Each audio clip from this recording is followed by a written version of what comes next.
ek is Karin Smith. Julle is vandag hier so by die praktyk en ja, ek wil julle sommer net 'n bietjie meer vertel my siening rondom biokinetika. Ek sien dit as gesondheid en die vermoë om te beweeg speel 'n baie belangrike rol in ons daaglikse aktiwiteit. En dis is beweging eintlik primêr gekoppel aan spiere. En dit is vir ons 'n passie om deur middel van korrekte postuur en korrekte oefening daai spiere se funksie te verbeter en optimale benutting daarvan te verseker.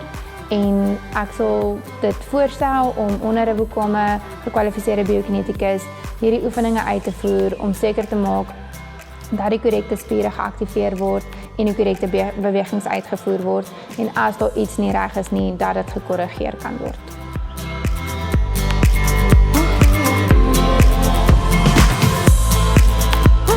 Ek is self baie lief vir die water en ek het geswem vandat ek baie klein is.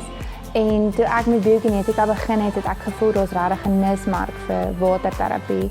En dit het toe nou met dit begin. Ek het my honeurs geklaar gemaak by my internskap en toe het ek besef okay, maar ek wil in die waterterapie ingaan en toe het ons die gebou en die swembad verrit en ja, dit het ek net besef soos wat 'n groot voordeel water fisies en psigies op 'n persoon het.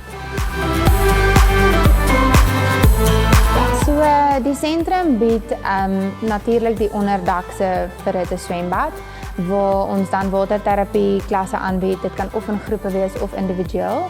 En dit fokus dan spesifiek op daai persoon se kondisie wat hy het. Ons het 'n oprit in die swembad ingebou, spesiaal vir mense in rolstoele en mense wat sukkel om te loop, so jy kan gemaklik in die water inloop. Dan bied die sentrum ook buite die swembad 'n oefenarea waar daar verskillende toerusting is om te gebruik op kardiovaskulêre masjiene.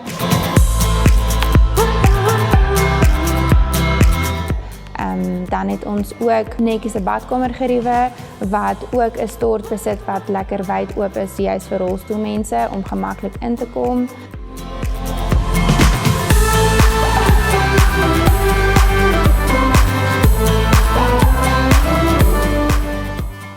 'n algemene ding wat ek sien is gereelde laarigpyn en nekstyfheid. En dit het nogal grootendeels te doen net met ons algemene postuur en ons daaglikse aktiwiteite. Mense is nogal gewoond daaraan om vinnig op die internet te gaan en 'n prentjie te soek of 'n oefening te soek om daai pyn te verlig, maar dan voer hulle gewoonlik die oefening heeltemal verkeerd uit en dan maak dit eintlik dit net erger.